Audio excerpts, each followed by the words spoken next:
Estamos de regreso con más en el programa Los Investigadores Médicos. Por favor, visite nuestro canal de YouTube, nos encuentra bajo ese mismo nombre. Y bueno, es momento de, como ustedes y yo sabemos, que el estrés oxidativo afecta a todo nuestro organismo. Nuestro corazón también se ve afectado, así que veamos el tipo de enfermedades que arriesgan nuestro corazón. Hay una parte importante que tiene que ver con el estrés oxidativo que va ocurriendo en el cuerpo. Hemos platicado de eso en diversos programas.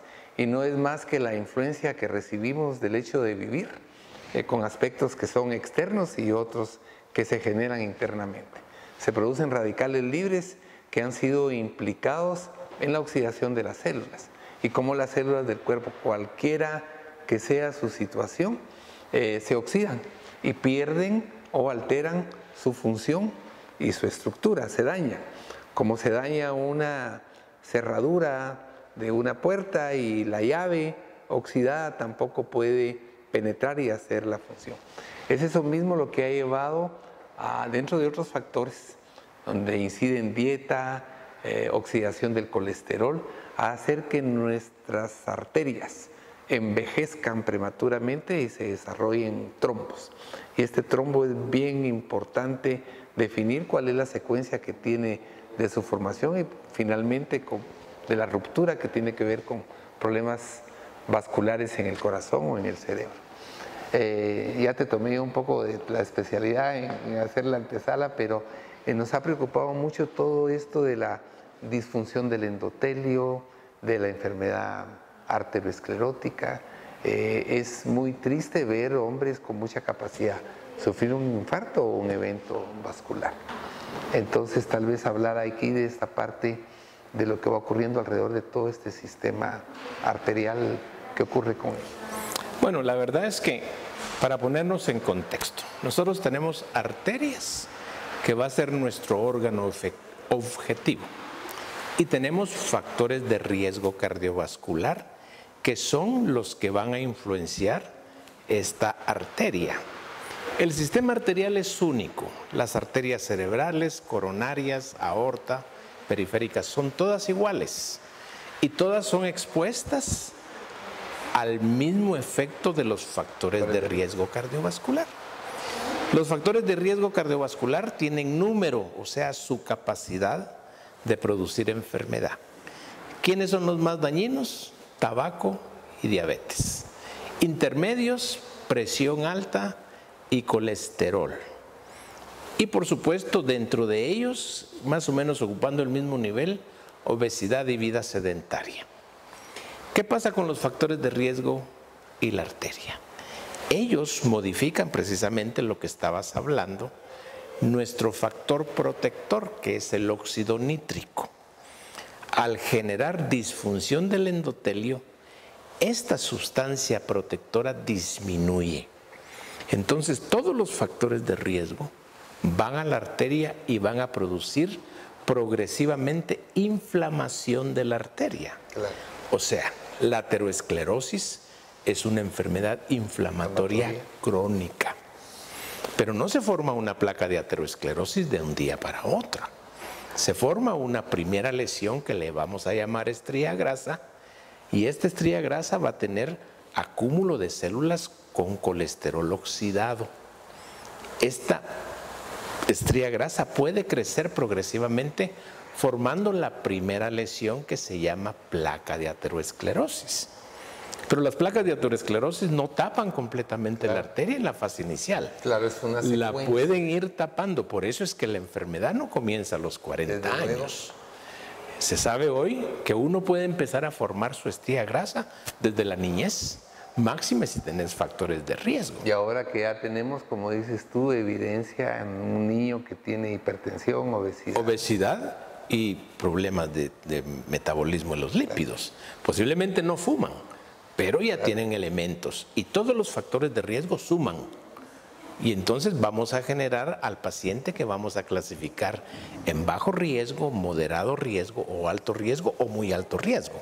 Cuando los clasificamos así, son aquellos que tienen la probabilidad de tener un evento vascular, no importa dónde, en el cerebro, en el corazón o en las piernas, en los próximos 10 años.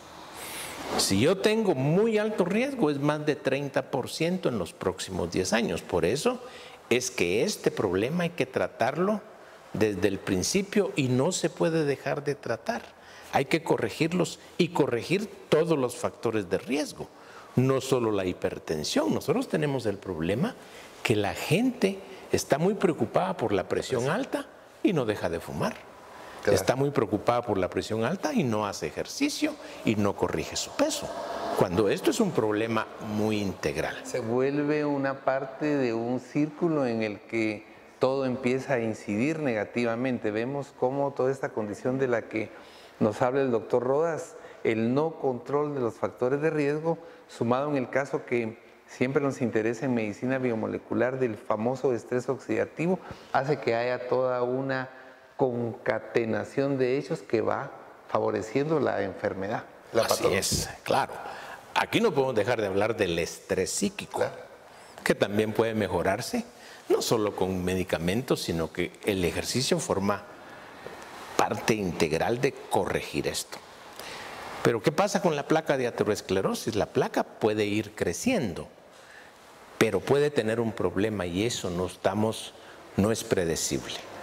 La placa puede sufrir una especie de raspadura y el organismo muy sabio, cuando tiene un tejido lesionado, le forma una especie de curación, que es un coágulo de plaquetas.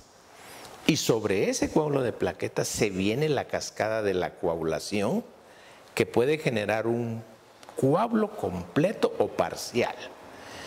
Lo peor que le puede pasar a uno es que le forme un coágulo completo porque le tapa la arteria y entonces viene el evento vascular. Si es cerebral, le hablamos de derrame cerebral. Si es cardíaco, hablamos de que es un infarto del miocardio. Y si es en una arteria, pues es una oclusión completa de la arteria. Yo siempre he dicho que esto es como un mal albañil, porque no tapa solo el pedacito, sino que puede tapar todo. Y el cuerpo humano empieza a remodelar ese coágulo, de tal manera que después de que se forma vienen los elementos de lisis de coágulo para tratar de dejar destapada la arteria, pero eso no siempre nos pasa. Lo que sí es cierto es que la mayoría, yo diría que el 100% de las personas que tienen un infarto hoy, en los 8 días previos tuvieron avisos de síntomas muy relacionados al sistema. ¿Cuáles son estos, Maco? Eso es importantísimo porque de eso se trata, ¿verdad? Quisiéramos que todos previnieran, pero sabemos que una buena cantidad de la población está en ese periodo de latencia en el que va a ocurrirles algún evento próximo, porque primero no hay modificación de toda esa actitud y ese diario accionar. ¿Qué son estos factores que tú mencionas? Entonces, en cerebro existe lo que se llama isquemia cerebral transitoria. La persona siente como ceguera fugaz, por ejemplo, o siente que la boca se torció o que tuvo debilidad. Eso está sucediendo, es un evento que está sucediendo en la arteria que nutre el segmento del cerebro que genera esa función. Ahora, la persona dice, es que estoy nervioso, cuando él debería consultar porque estos síntomas, en el 25% en las próximas 4 semanas van a terminar en un evento cerebrovascular. Entonces lo mejor es consultar. En corazón, yo estoy segurísimo que a todos les avisa. Comienzan con molestar en el pecho, molestia en la boca y el estómago, sensación de falta de aire. ¿Y cuál es la respuesta propia? Es el estómago. Me indigesté, creo que estoy muy nervioso. Y lo mejor es que dejen que nosotros interpretemos los síntomas. Desde luego. No que los interpreten ellos, porque uno sabe qué es lo que está pasando. Porque a mí me llega alguien con un nivel de riesgo vascular alto, yo voy detrás del síntoma que me pueda generar un posible diagnóstico. Y esto se llama angina de pecho de reciente comienzo, que nosotros la reconocemos como inestable, porque igual que en el cerebro, en las próximas 4 o 6 semanas van a sufrir de un infarto del miocardio. Importantísimo, porque ustedes ven cómo toda esta condición que hablábamos de la cantidad de muertes, más de 30 millones de decesos anuales a causa de enfermedad cardiovascular. Vamos a continuar en el siguiente segmento ampliando un poco más el tema y dando ya aspectos de avisos preventivos en relación con el cuidado del corazón y alejar de nosotros la posibilidad de un evento que finalmente termine con un deterioro severo, marcado o la muerte. Dato importante. Actualmente, varios estudios realizados por distintas entidades especializadas reconocen la creciente incidencia del papel del estrés oxidativo en las fallas cardíacas. Aunque el estrés oxidativo ocurre en diferentes tipos de enfermedad cardiovascular, la relación causa-efecto no ha sido claramente delimitada. Un desequilibrio entre el estrés oxidativo y los mecanismos de defensa se han correlacionado con el desarrollo de anormalidades cardíacas en diferentes etapas de falla inducida por infarto de miocardio. Hoy en nuestro tip de salud estaremos conociendo junto a ustedes cuáles son los ejercicios que benefician nuestro corazón. El ejercicio es sumamente positivo y recomendado para cuidar la salud de nuestro corazón, ayudando a protegerlo y mantenerlo activo. A continuación, te decimos cuáles son los más indicados para mantener este órgano muy saludable. Caminar. Es el ejercicio físico más sencillo y fácil de practicar y seguir, y el que de hecho más beneficios aporta a nuestro corazón en particular, y a nuestro sistema cardiovascular en general. Se recomienda caminar a paso ligero y hacerlo cada día durante al menos 30 minutos. Correr. Aunado a caminar, correr es otro de los ejercicios físicos más adecuados a la hora de cuidar nuestro corazón. Eso sí, para su práctica se requiere cierto entrenamiento, constancia y sobre todo, ser capaces de mantener el ritmo. Natación. Se trata de una actividad que para su realización no se necesita mucho esfuerzo y en la que más tendemos a utilizar el oxígeno de nuestros pulmones. Bicicleta. Otra actividad física cardiosaludable muy recomendada para nuestro corazón, ya que además de aumentar el flujo de sangre en nuestras arterias, es capaz de reducir el colesterol y mantener un nivel bajo la tensión arterial. Tal y como hemos comentado, siempre lo más adecuado es practicar ejercicio físico aeróbicos o cardiovasculares, durante al menos 30 minutos una vez al día. De esta forma conseguiremos que nuestro corazón disfrute de una buena salud. Cuando estemos de regreso en el programa Los Investigadores Médicos estaremos hablando sobre las alternativas para las enfermedades cardíacas.